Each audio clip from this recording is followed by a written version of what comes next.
히브리서 1장 4절의 말씀을 합독하겠습니다.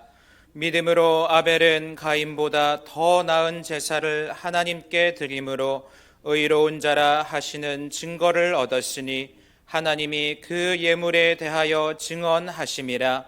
그가 죽었으나 그 믿음으로써 지금도 말하느니라. 아멘. 우리 함께 봉독한 말씀을 통해서 믿음의 예배자라는 제목으로 말씀을 나누도록 하겠습니다. 지난 시간에 아벨에 대한 이야기를 서론적으로 이야기를 좀 나눴는데요. 그 말씀을 다시 한번 돌이켜보면 두 가지의 큰 초점을 먼저 이야기를 했습니다. 첫 번째는 믿음에 대한 이야기를 할 때에, 믿음에 대한 사람에 대한 이야기를 할 때에 누구를 먼저 거론하고 있느냐? 바로 예배자를 하나님은 거론하고 있다라고 하는 것입니다. 그러니 우리의 믿음의 척도는 예배에 있습니다. 우리가 다른 어떤 것을 한다고 해서 믿음이 좋다, 믿음이 훌륭하다, 결코 그렇지 않다는 것입니다. 정말 우리의 믿음의 평가는 예배로부터 시작되는 줄로 믿습니다. 어제도 사업장 예배를 가서 예배를 드리면서 권사님이 그러시더라고요.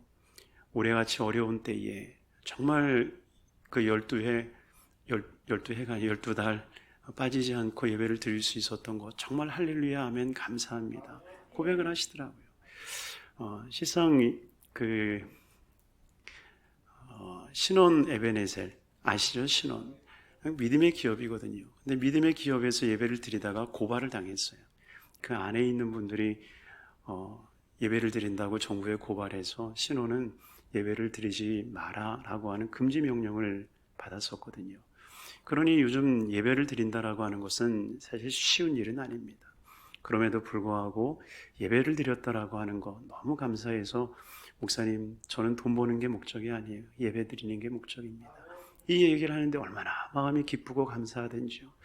사랑하는 우리 교회 성도님들이요, 정말 예배가 여러분들의 목적이 되기를 바랍니다. 예배를 드릴 때 주님을 만날 수 있고요, 예배를 드릴 때 주님의 뜻을 알 수 있는 것이고요, 예배를 드릴 때 주님과 동행할 수 있는 것입니다.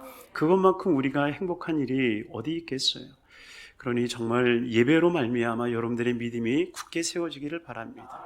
그래서 예배와 믿음은 뗄래야 뗄 수 없는 관계다. 정말 동전의 양면과 같이 예배함으로 인하여서 믿음이 생겨나가고, 믿음이 있다라고 하는 것은 예배로 인하여서 그리스도의 향기가 되어 하나님 앞에 올려드리는 거룩한 삶임을 기억하시고 정말 예배자가 되기를 주님으로 축원합니다. 더불어서 이 믿음의 시작이 아담과 하와가 아니라 아벨로부터 시작되어졌다라고 하는 것에 대한 초점을 말씀을 드렸습니다. 왜 이것이 중요하겠어요? 여러분, 실상 성경에 보면요, 가장 특허권을 갖고 있는 사람이 누군지 아십니까? 가장 많은 특허권을 갖고 있는 사람이 아담입니다. 왜냐하면 아담은 처음 사람이에요. 그러니 그가 하는 모든 것들마다 새로 시작하는 거예요. 그러니 아마도 아담이 자기가 했던 모든 것에 특허권을 다 붙여놨다라고 하면 그 사람은 떼부자가 됐을 겁니다. 그런데 그만큼 그 사람이 다른 말로 하면 능력이 있다는 것 아니겠어요? 그가 말하는 것마다 다 이름이 되고 그가 하는 것마다 첫 것이 되었으니 얼마나 능력 있는 사람입니까? 그 에덴 동산에서 얼마나 살았는지는 우리가 정확하게 알 수는 없지만, 그러나 사는 날들을 통해서 얼마나 많은 능력을 가지고 하나님이 부여해 주신 그 나라를 얼마나 멋있게 통치하고 살아갔습니까? 그러나 그런 사람들이 믿음의 사람이라고 얘기하지 않더라라고 하는 것입니다. 그러니 믿음은 절대 능력으로 판단받거나 기준되어지는 것이 아니라는 거예요. 그러니 믿음이라고 하는 것은 정말 주님이 주시는 그 은혜 가운데에 보이지 않는 것을 보이는 것처럼, 없는 것을 있는 것처럼 정말 주 안에서 행하는 그것이 바로 믿음임을 기억하시길 바랍니다. 보이는 것, 가지고 있는 것을 가지고 실력을 행사할 수 있다라고 하는 것은 누구나 할 수 있는 일 아니겠습니까? 그러나 저와 여러분들은 보이지 않지만, 만져지지 않지만, 그러나 믿음 안에서 있는 것처럼 정말 주님 앞에 나아갈 수 있는 우리 귀한 성도님들의 삶이 되기를 주님의 이름으로 축원합니다. 그렇다면 우리가 한 발 더 들어가서 과연 이 아벨이 가인보다 온전한 예배를 드렸는데 과연 그 예배의 모습이 어떤 모습이었는가라고 하는 것을 오늘 본문을 통해서 좀 나누려고 하는데요. 좀 중요한 말씀인 듯 해서 오늘은 이 한 절만 우리 좀 나누려고 합니다. 우리가 깊이 이 말씀을 보면서 우리의 신앙을 점검하고 우리의 예배를 점검할 수 있는 모두가 되기를 주의 이름으로 축원합니다. 먼저 이렇게 시작하죠. 아벨은 가인보다 더 나은 제사를 하나님께 드렸다. 여러분, 사실 사람과 사람을 비교한다는 거, 여러분 비교당해 본 적이 있으신가요? 저는 늘 형하고 비교당했거든요.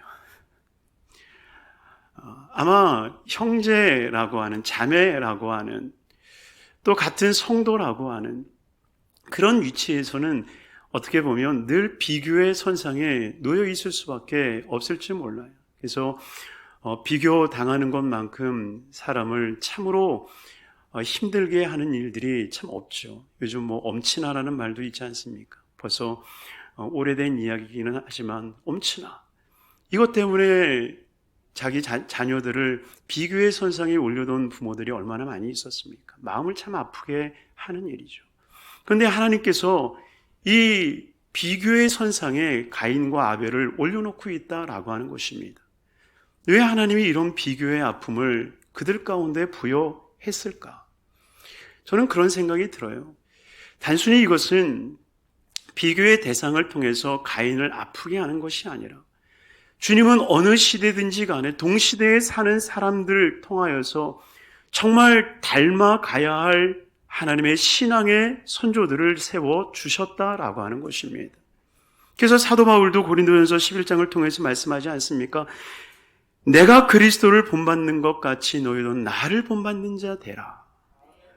내가 그리스도를 본받은 자 같이 너희가 나를 본받는 자 같이 되라. 사랑하는 성도님들이요, 주님께서는 어느 시대를 통하여서든지 간에 본받을 사람을 세워두신다라고 하는 거예요. 아무리 악한 시대라 할지라도, 아무리 어려운 시대라 할지라도 하나님은 의인들을 세워주시고 그들을 통하여서 그 민족을, 나라를 위해서, 모든 백성들을 위해서 기도하게 하여 주신다는 겁니다. 그러니 아무리 혼탁한 세상이라 할지라도 어딘가에 하나님의 사람들을 세워두신다는 거예요. 그리고 그 사람들을 하나님은 본이 되어 거룩한 삶을 살아가게 하신다라고 하는 것입니다.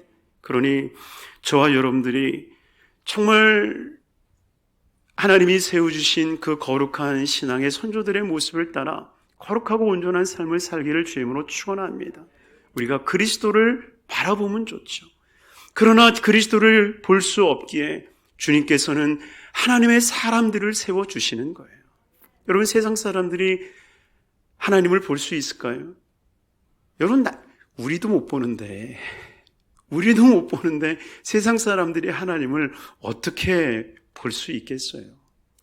여러분, 새신자 전도해 놓고 실상 가장 야박한 말이 뭔지 아십니까? 사람 보지 말고 하나님만 보고 신앙생활해. 여러분, 이것만큼 야속한 말이 없어요. 왜? 하나님이 보이면 하나님만 보고 신앙생활하죠. 근데 하나님이 안 보이는데. 여러분, 그렇잖아요. 그래서 주님께서는 어쩌면 보이는 저와 여러분들을 통해서 하나님을 보게 하시는 거예요. 그래서 전도할 때 정말 자신 있게 얘기할 수 있는 교회가 돼야 돼요. 야, 우리 교회 와봐. 진짜 하나님 계셔.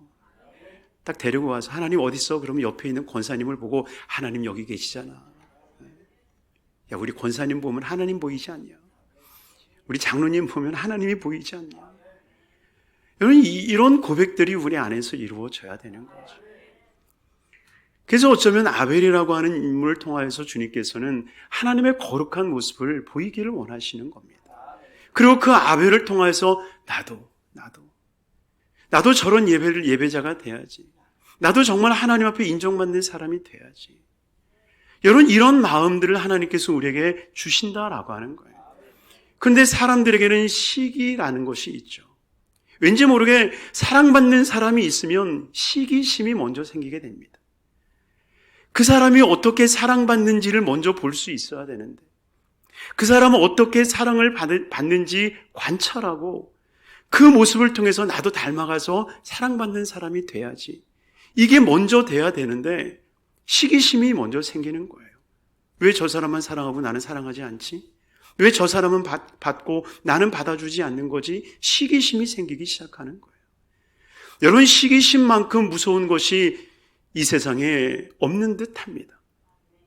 시기하지 마시고 정말 우리는 어쩌면 닮아가는 삶, 그리스도를 닮아가듯 사도 바울을 닮아가듯 우리 조용기 목사님을 닮아가고 우리 신앙의 선배들을 닮아갈 수 있는 모습, 바로 이것이 저와 여러분들의 모습이 되어야 될 줄로 믿습니다. 내가 누군가를 닮아가는 모습, 또 누군가 나를 닮아가게 될 수 있는 모습, 바로 이것이 우리네 모습이 되어야 된다라고 하는 거예요. 그러니 우리 안에 있는 시기, 질투, 미움 다 벗어 던지고 정말 하나님 앞에 사랑받던 이 아벨이 어떻게 사랑을 받을 수 있었는지, 하나님께서 정말 기뻐하시는 인물이 어떻게 됐는지 주목할 수 있는 삶, 그 사람을 미워하는 게 아니라 정말 마음으로 존경하며 서로를 위할 수 있는 우리 귀한 성도님들의 삶이 되기를 주님으로 축원합니다. 그러면서 분명하게 말씀하고 있는 것은 더 나은 제사를 하나님께 드렸다. 그런데 여기서 우리가 한 가지 짚고 넘어가야 될 것이 있는 것은 가인의 제사가 틀렸다라는 것이 아니에요. 대부분이 보면 가인과 아벨의 제사를 비교할 때 가인의 제사를 안 받았다라고 하는 것 때문에, 하나님이 가인의 제사를 안 받았다라고 하기 때문에 가인의 제사가 틀렸다라고 여기는 분들이 많은데 그렇지 않아요. 왜냐하면 표면적으로도 보면 어떻습니까? 우리 창세기 한번 찾아볼까요? 창세기 4장.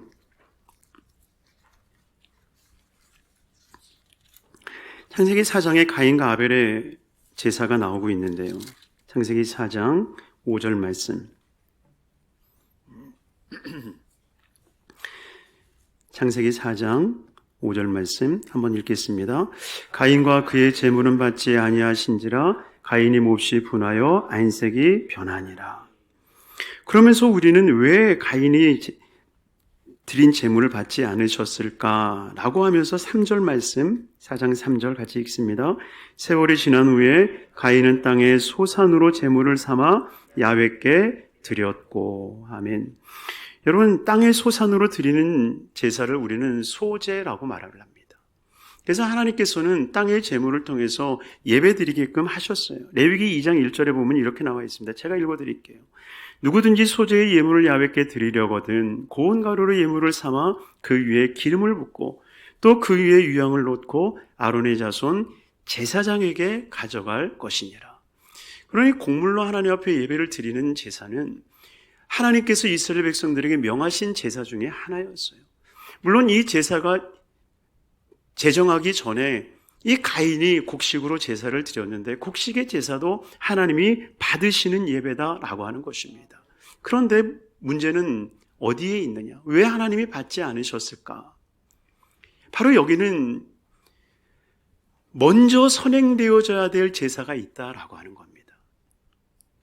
여러분, 곡식의 제사는 누가 드리는 거냐면 피의 제사를 통해서 용서받은 의인이 하나님 앞에 감사하여 하나님 앞에 영광이 되는 제물로 올려드리는 제사, 바로 이것이 소제라는 것입니다.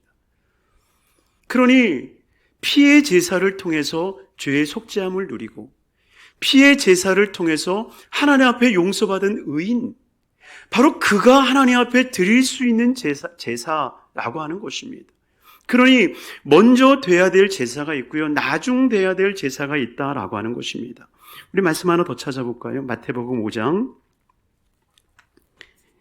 23절입니다. 왜 하나님이 받지 않으시냐라고 하는 그 부분에 있어서 5장 23절 주님은 이렇게 말씀을 하고 계십니다. 5장 23절, 24절 같이 읽겠습니다. 그러므로 예물을 제단에 드리려다가 거기서 내 형제에게 원망 들을 만한 일이 있는 것이 생각나거든 예물을 제단 앞에 두고 먼저 가서 형제와 화목하고 그 후에 와서 예물을 드리라. 아멘. 예수님께서 산상수훈을 통해서 가르치셨던 말씀 아닙니까? 너희가 예물을 드리려다가 누군가에게 원망 들을 만한 일이 있거든. 이 말은 뭐예요? 다른 말로 하면 그에게 죄가 생각이 나고, 죄가 먼저 드러나게 되어지면 먼저 가서 그 형제와 화목한 후에 그 예물을 드리라 라고 말합니다. 그럼 이것을 뒤집어 보면 뭐예요? 너가 지금 이 예배를 드린다고 해서 내가 이 예물 받지 않아. 지금 너가 이 예물을 백날 드린다 해서 내가 그걸 받는 게 아니야. 먼저 되어져야 할 예배가 있는 거야. 먼저 선행되어져야 될 제사가 있는 거야. 바로 그것은 피의 제사고, 피의 제사를 통한 용서되어짐의 은혜, 바로 이것이 있을 때에 진정 내가 너를 받는 예배가 될 거야. 여러분, 왜 하나님께서 아벨의 제사를 주님은 받으시고 가인의 제사를 받지 않으셨는가? 가인의 제사가 옳지 않다는 게 아니에요. 가인도 열심히 땀 흘려 농사를 지었고 농사에 지은 것 중 첫 열매를 하나님 앞에 온전히 드렸어요. 그러니 그것이 잘못되었다라고 얘기할 수 있겠습니까? 결코 그럴 수 없다는 겁니다. 그러나 주님께서 이 제사를 통해서 우리에게 분명히 알려주시는 것은 바로 피 흘림의 제사를, 정말 죄사함의 제사가 있을 때에만이 그 모든 것이 인정되어진다라고 하는 거예요. 우리가 예수 믿지 않고 다른 것을 열심히 한다고 하면 구원을 받을 수 있나요? 여러분, 어쩌면 예수 믿지 않고 우리보다 더 선행을 하는 사람 많습니다. 그렇잖아요. 세상에 선한 사람들이 얼마나 많아요. 오늘 아침에도 뉴스를 보다 보니까 또 도움의 손길들이 많이 이 연말에 이루어지고 있다는, 그래서 어느 곳에서는 박스 17박스인가 쌓아놓고 거기에 물품을 넣어놓고 어려운 사람들 도와달라고, 또 어떤 사람은 6천만 원을 담아서 송금을 보내면서 이 동전 구리를 녹이면 돈을 벌 수 있다고 해서 동전을 엄청나게 모았는데 내가 회개하고 이거 보내드립니다. 6천만 원을 다시 보내온 거예요. 내가 그거 보면서 참 이 세상에는 선한 일들을 하는 사람들 많이 있습니다. 그러나 그들에게 구원이 있을까요? 청년들한테 이 얘기하면 하나님을 되게 야속하게 생각을 해요. 아니, 이렇게 착한 일을 많이 했는데 구원이 없다고요? 하나님 너무하시네요. 그런데 왜 구원이 없을까요? 예수 그리스도의 피 흘리심을 믿지 않았기 때문에 그런 거예요. 가인도 하나님 보시기에 재물이 문제가 되는 게 아니에요. 1차적으로는 그의 어떤 것을 이야기하기 전에 피의 제사가 온전히 드려지는, 속죄의 예배가 되어지는 그 은혜가 있어야 된다는 거예요. 저와 여러분들이 오늘 예배를 드릴 때도 마찬가지죠. 주님의 거룩한 자리에 나와서 예배를 드릴 때 하나님, 이 죄인 왔습니다. 나를 용서하여 주옵소서. 나의 죄를 고백하고, 그리고 그 죄를 고백하고 난 뒤에 하나님과의 모든 관계가 회복되어질 때에 비로소 찬양이 올려지고 기도가 응답되어지고 예배가 향기로운 제물이 되어지는 그 거룩한 은혜로 나아가게 되어진다는 것입니다. 그러니 선행되어져야 되는 그 예수 그리스도의 거룩한 보혈, 그 피의 제사가 저와 여러분들에게 있기를 주임으로 축원합니다. 그 제사는 다른 말로 하면 회개인 거예요. 우리가 회개하고 하나님 용서해 주세요. 하나님 용서해 주세요. 또 내가 하나님 앞에 죄를 지었고 내 형제 자매들의 마음을 아프게 했습니다. 하나님 용서하여 주옵소서. 혹 부지 중에 하나님 앞에 죄를 짓고 혹 부지 중에 형제 자매들에게 죄를 지은 것이 있다면 주여 나를 용서하여 주시고 내가 깨달아 정말 그 죄를 다시는 범하지 않게 하여 주옵소서. 어쩌면 반복되어지는 이 기도라 할지라도 우리는 매일같이 하나님 앞에 올려드리는 기도가 돼야 돼요. 그러면 어제보다 오늘이, 오늘보다 내일이 정말 먼지 한 톨만이라도 더 나은 삶의 모습을 우리가 이루어가게 될 줄로 믿습니다. 그러니 주님 앞에 설 때까지 우리가 이 속죄의 예배를 드릴 수 있는 우리 모든 성도님들의 삶이 되기를 주님의 이름으로 축원합니다. 그러면서 한 가지 더 보여주는 것이 있다는 거예요. 우리 창세기 4장 4절 창세기 4장 4절 말씀 같이 읽겠습니다. 아벨은 자기도 양의 첫 새끼와 그 기름으로 드렸더니 야훼께서 아벨과 그의 제사는 받으셨으나 가인과 그의 제물은 받지 아니하신지라. 가인이 몹시 분하여 안색이 변하니. 아멘. 여러분, 이 부분에 대한 이야기를 나누면서 가인과 아벨의 제사의 차이가 무엇이었겠는가 라고 하는 그 초점에 있어서는 그래요.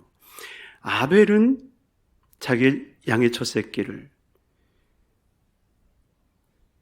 하나님 앞에 드렸을 때에 사절에 나와 있는 것처럼 야훼께서 아벨과 그의 제물을 받으셨다. 그러니 제물을 받기 전에 그 사람을 먼저 받으셨다라고 하는 겁니다.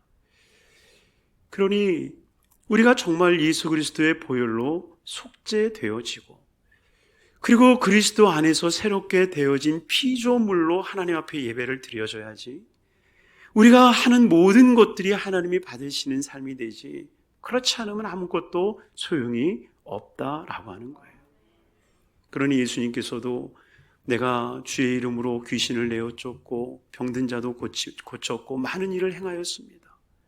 그런데 주님께서는 내가 너를 도무지 모른다라고 얘기하시는 그 엄청난 사건을 주님께서는 기록하고 계신다는 겁니다.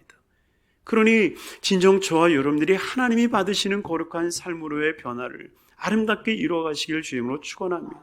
그래서 이 부분에 대해서 이야기를 하면서 인격적 제사라는 말이 나온 겁니다. 인격적 제사. 여러분, 이게 뭐겠어요? 정말 하나님 앞에 드려지는 나의 모습, 내 모습이 먼저 하나님 보시기에 선해야 된다는 거예요. 좀 전에 읽어드렸던 마태복음 5장의 말씀도 그것 아니겠습니까? 너희가 하나님 앞에 제사를 드리려거든 먼저 형제와 화친해라.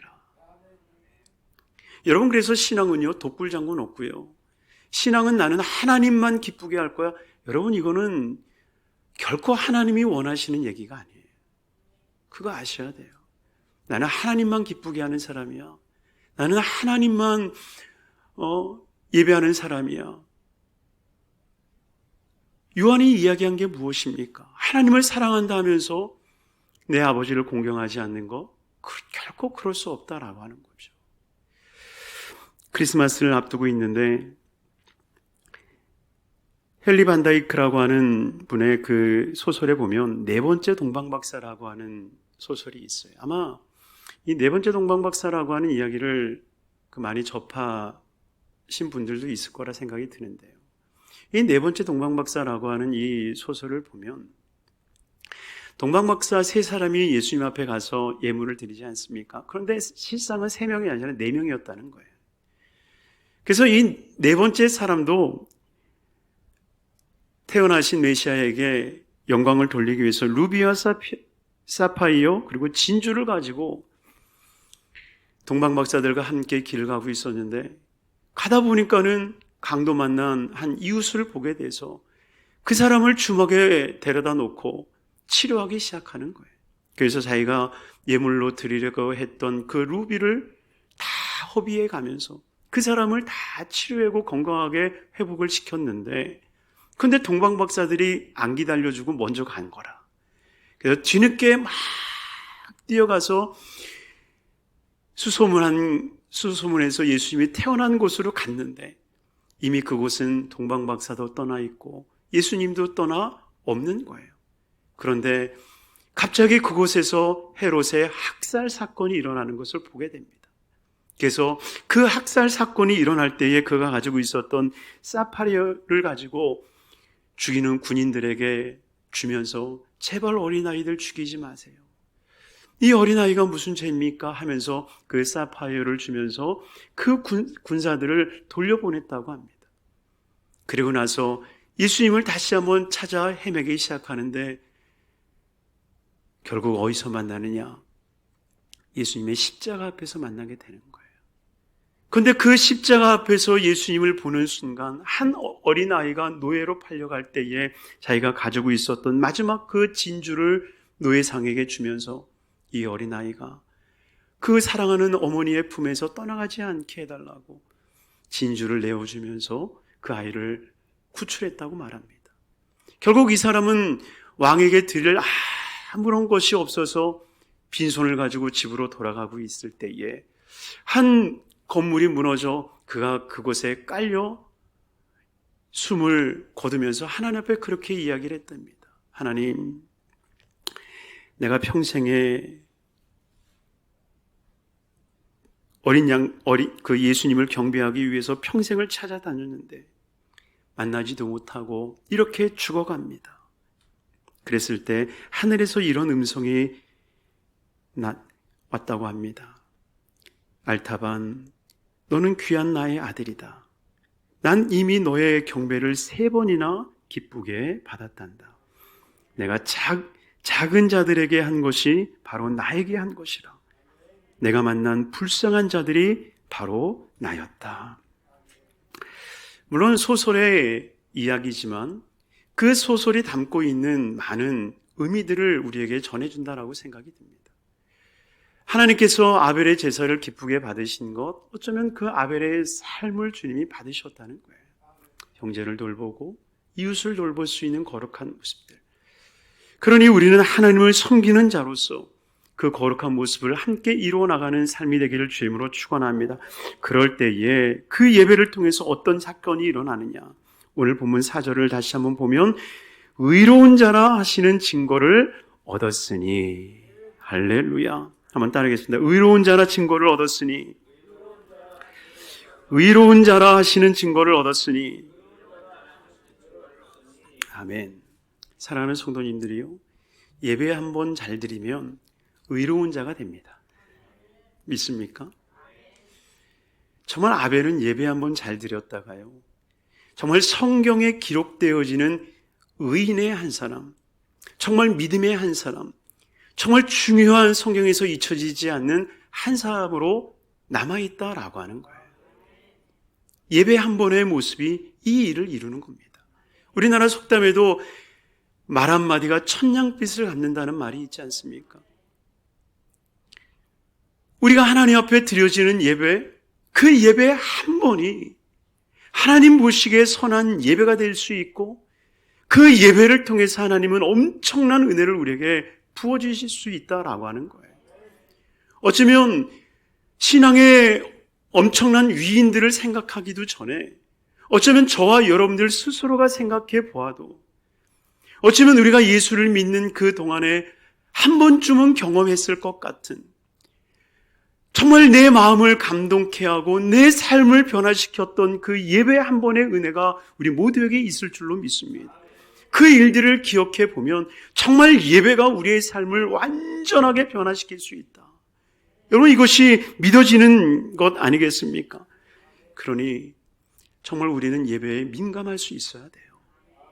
때로 제가 너무 민감해서 예배를 드리다가 내 이마에 내천자를 쓰면서 성도님들에게 마음을 좀 불편하게 할 때가 있었는데, 사랑하는 성도님들이요, 어쩌면 그렇게 예민해질 수밖에 없는 것은 예배 한 번이 얼마나 귀중한 예배인지 모르기 때문에. 누가 합니까? 이 예배가 우리에게 마지막 예배가 될 수 있을지. 여러분, 장담할 수 없는 거예요. 여러분, 정말 그렇지 않습니까? 하루살이들이 헤어지면서 내일 만나. 여러분, 이 약속이 정말 가당키나 합니까? 결코 가당치 않다라고 하는 거예요. 성경에도 말씀하고 있는 것처럼 엄청난 재물을 쌓아두고 이제는 내가 좀 편히 쉬고 먹고 마셔야 되겠다라고 했을 때에 그 밤 주님께서 데려가신들, 그 쌓아둔 것이 무슨 유익이며 무슨 소용이 있겠느냐, 주님이 말씀하시지 않습니까? 실상 우리는 내일을 기약할 수 없는 존재라는 것입니다.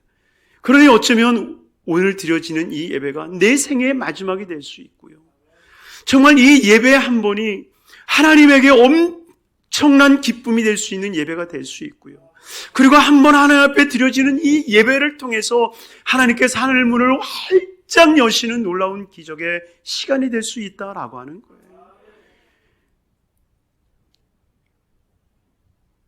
엘리야도 갈멜산에서 하나님 앞에 불의 제단을 경험했을 때도 마찬가지 아니에요. 그가 20일을 작정하고 예배를 드리지 않았어요. 단 한 번 그 제단에 올라가서 예배를 드릴 때 불이 내리지 않습니까? 그 불이 이스라엘 전체의 예배를 뒤바꿔 버렸다라고 하는 것입니다. 그러니 저와 여러분들도 하나님 앞에 드려지는 이 거룩한 예배를 통해서 변화될 수 있어요. 늘 드려지는 습관적 예배 때문에 어제 예배도 변화가 없었는데 오늘 예배도 변화가 없겠지, 이런 안일한 마음이 아니라 정말 오늘의 예배가 내 삶의 마지막이 될 수 있는, 그래서 하나님 앞에 온 전심을 다하여서 예배할 수 있는 저와 여러분들이 되길 바랍니다. 그 예배 속에 하나님이 너가 의인이라 칭하여 주시는 거예요. 내가 내 예배를 받았다, 내 기도를 받았다, 내가 너를 돌볼 것이고 내가 내 자손들을 내 아들로 삼을 것이고 그 왕권을 영원히 세워가리라.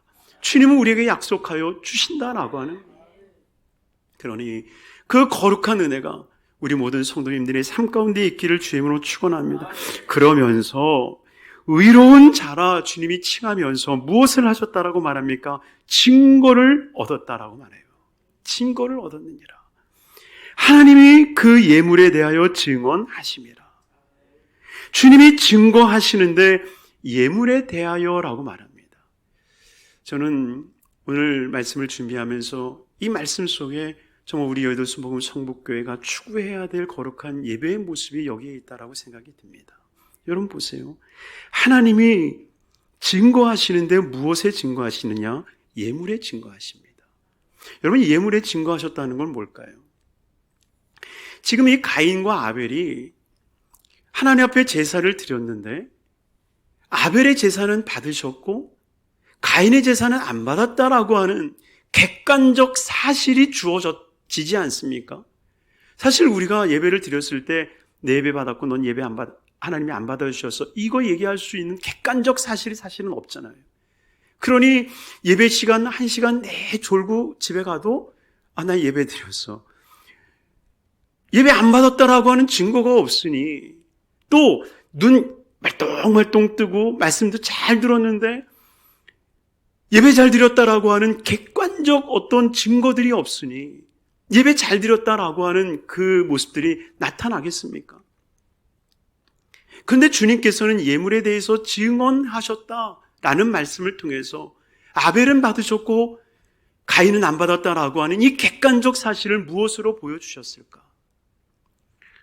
한 가지 추측할 수 있는 사건은 그겁니다.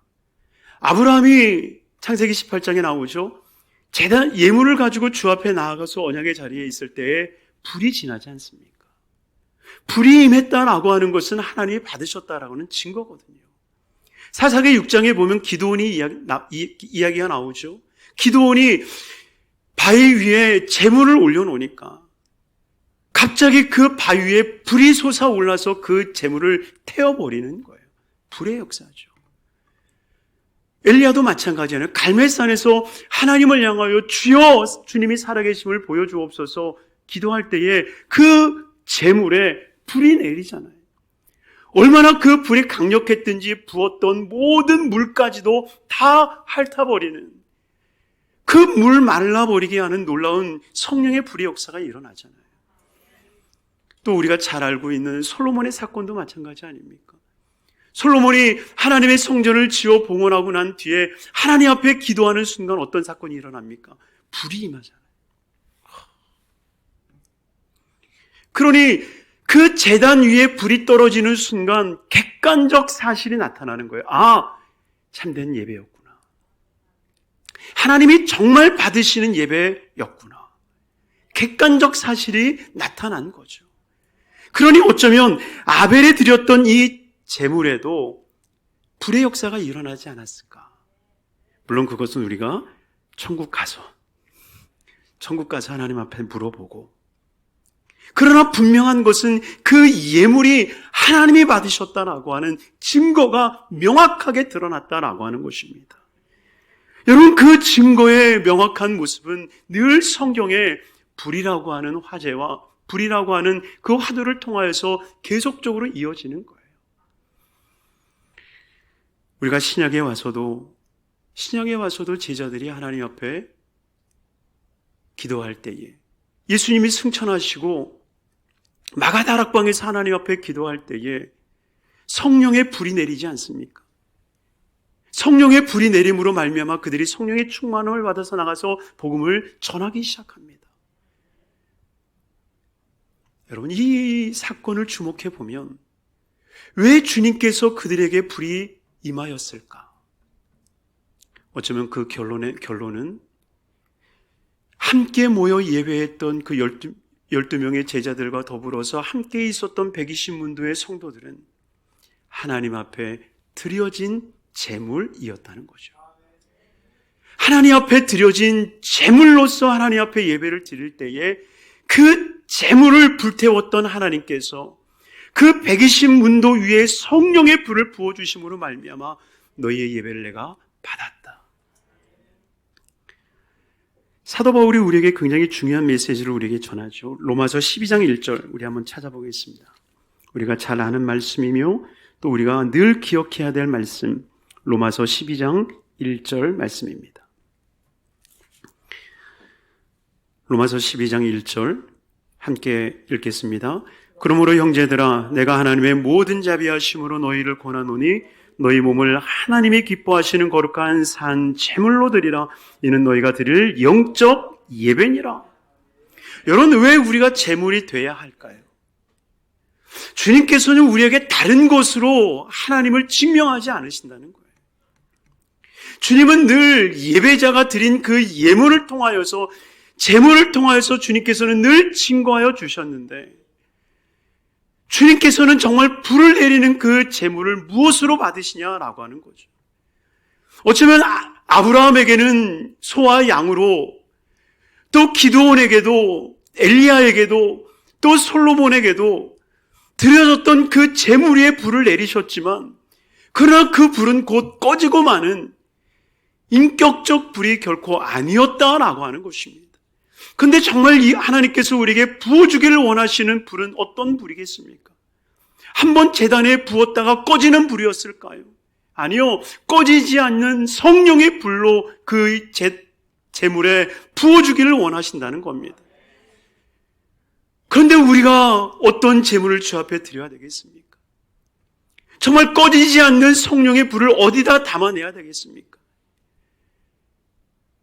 우리가 하나님 앞에 드리는 물질 조금 위에 성령의 불을 내려달라고 기도해야 되겠습니까?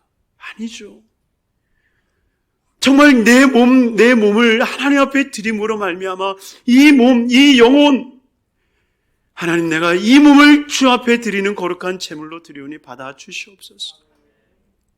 그래야 할 때의 성령의 불이 우리 가운데 임재하여 주시는 것 아니겠습니까? 어쩌면 많은 분들이 이야기를 합니다. 목사님, 저는 그렇게 기도해도 성령이 안 내려요. 왜 그럴까요? 어쩌면 우리의 삶을 점검할 때에 정말 내가 하나님 앞에 드려지는 제물로 나를 주 앞에 드렸는가? 이것을 돌아본다면 우리는 왜 성령님이 내 삶 가운데 임하지 않는지 어쩌면 우리 스스로를 볼 수 있지 않나 생각이 듭니다. 이 앞에 있는 사람으로부터 시작해서 우리 모든 성도님들이 돌아봐야 될 것은 정말 내가 하나님 앞에 제물이 됐는가? 마치 아벨과 그의 제물을 받으셨다라고 하는 그 표현 속에 아벨은 자기 자신이 하나님 앞에 드려진 제물처럼 하나님 앞에 온전한 예배를 드렸음을 보이고 있다는 것입니다. 그러니 저와 여러분들이 정말 하나님 앞에 드려진 제물, 그러기에 4절 후반절에 뭐라고 말합니까? 그가 죽었으나. 여러분, 이 죽었다라고 하는 이 표현이요, 단순히 가인이 돌을 쳐 그를 죽였다라는 것으로 받아들이지 않기를 바랍니다. 우리는 이것을 영적으로 볼 수 있어야 된다 믿어요. 내가 그리스도와 함께 십자가에 못 박혔나니 죽은 거죠. 저와 여러분들은 누군가에 의해 살해되는 존재가 아니라 누군가가 저와 여러분들을 죽이는 그러한 피해자가 아니라 우리 스스로 십자가에 나아감으로 말미암아 스스로 내 생명을 주 앞에 드리는 희생의 제물이 되어야 된다라고 하는 거예요. 그러니 그가 죽었으나 라고 하는 것은 이미 가인이 그의 머리에 돌을 내려 치기 전에 그가 자기의 양의 새끼를 죽여 제단에 올리는 그 순간 아벨은 이미 하나님 앞에 죽은 자였다는 것입니다. 그렇지 않겠습니까? 아브라함이 그 아들 이삭을 모리아산에 데려와서 제단에 올렸을 때에 이미 사흘 전에 그 아브라함의 마음속에는 이삭이 죽은 자예요. 이미 하나님 앞에 바쳐진 거룩한 제물이기 때문에 아브라함에게는 더 이상 살아 존재하는 것이 아니죠. 저와 여러분들이 그러하다는 것입니다. 우리는 살아있지만 살아있는 존재가 아니라 그리스도와 함께 죽은 존재라는 거예요. 우리가 그리스도와 함께 죽을 때만이 뭐가 일어납니까? 믿음으로 지금도 말하느니라. 죽지 않는 자가 말하기 때문에 싸움이 일어나고, 죽지 않은 자가 말하기 때문에 분쟁이 일어나고, 죽지 않은 자가 말하기 때문에 그 말에 걸림이 되어지는 것입니다. 우리가 정말 그리스도와 함께 죽은 자가 될 때 그 말은 살아있게 되는 거예요. 목회자들이 그리스도와 함께 죽지 않고 설교를 하니까 그 설교가 어떤 능력도 기적도 일어나지 않는 겁니다. 목회자가 말하기 전에, 설교하기 전에 그리스도와 함께 죽어야죠. 이 앞에 있는 사람도 그리스도와 함께 죽어야죠. 죽어야지만 말할 수 있는 거예요. 제단 앞에 올라오기 전에 주여 나를 죽여 주옵소서. 늘 기도하지만 끝나고 나면 부활해서 또 내 맘대로 살다가 또 제단에 올 때는 또 찔림이 있어서 주여 나를 죽여 주시옵소서. 그리고 내려가면 또 언제 그랬다는 등 벌떡 부활해가지고 내 맘대로 살다가 여러분 이런 두 인격의 신앙을 가져서는 안 된다는 겁니다. 철저히 그리스도 안에서 죽은 자가 될 때에 비로소 말할 수 있게 된다라고 하는 거예요. 그가 죽었으나 그 믿음으로써 지금도 말하느니라. 많은 교회들이 죽지 않은 자가 말하기 때문에 그 교회의 아픔, 슬픔, 괴로움들이 찾아오게 되는 것입니다.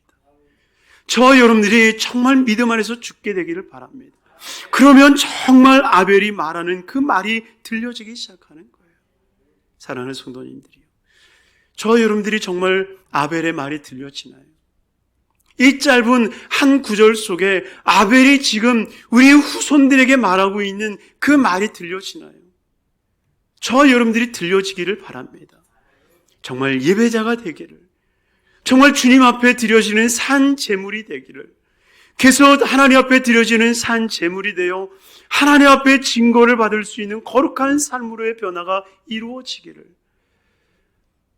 이 아벨이 정말 소리 없는 말로 우리의 신검을 울릴 수 있는 거룩한 음성이 되기를 주님의 이름으로 축원합니다.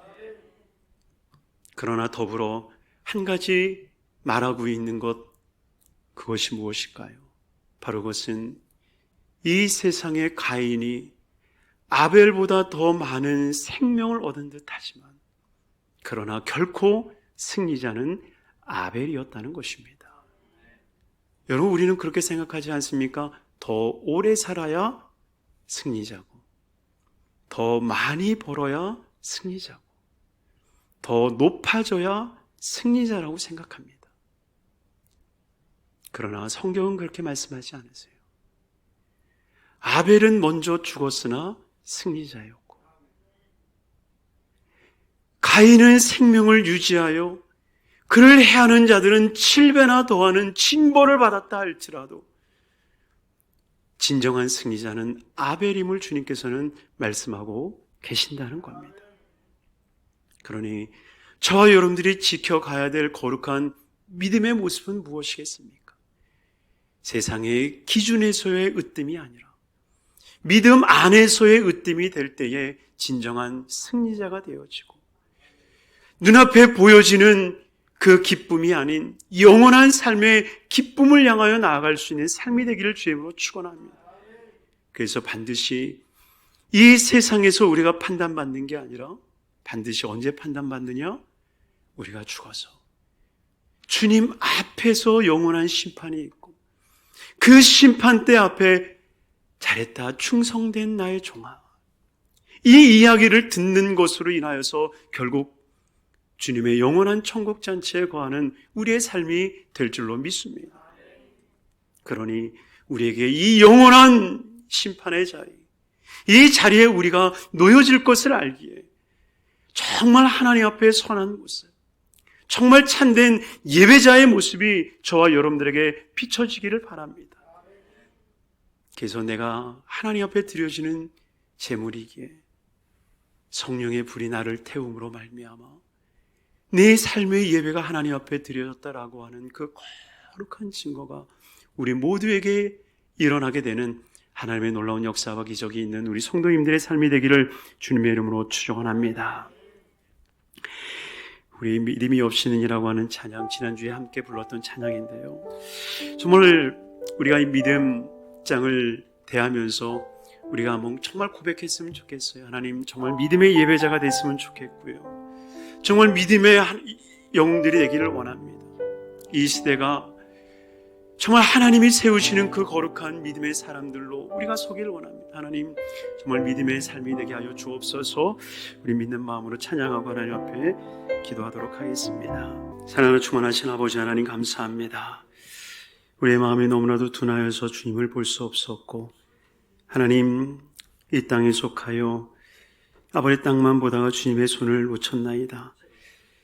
우리가 진정 나그네의 삶을 살며 나아가는데도 이 세상에 주저앉아 있었고 정말 천직인데도 불구하고 내 삶의 주인이 됐던 것 주님 용서하여 주옵소서. 오직 믿음이 없이는 주님을 기쁘시게 못하나니 아버지, 우리의 고된 수고도 다 헛됨을 고백합니다. 오직 믿음이 있어서 아버지 안에 무너진 모든 삶의 자리에서 다시 주님을 모셔드리는 삶이 되게 하여 주셔서 정말 주를 찾고 주를 만나며 주와 동행하는 우리의 모든 삶이 되게 하여 주옵소서. 하나님, 진정 이 시간에 기도 없는 것은 아벨과 같이 온전히 하나님 옆에 드려지는 예배자가 되기를 원합니다. 재물을 재물 삼는 것이 아닌 나 자신을 재물 삼아 하나님 앞에 드려지는 예배가 되게 하여 주셔서 재물인 우리에게 성령의 불을 부어 주시옵시고 그 성령으로 놀라운 역사가 일어나게 하여 주옵소서. 이 재물 주의 것이오니 받아 주시옵시고 늘 영육간에 강건케 하여 주옵시며 그 삶에 소망하고 기도하는 모든 것들이 응답되어지는 복된 삶이 되게 하여 주시옵소서. 축복합니다. 예수님의 이름으로 축복합니다. 하나님, 복되게 하여 주시옵소서. 예수 그리스도 이름 받들어 축복하옵고 기도드리옵나이다. 아멘.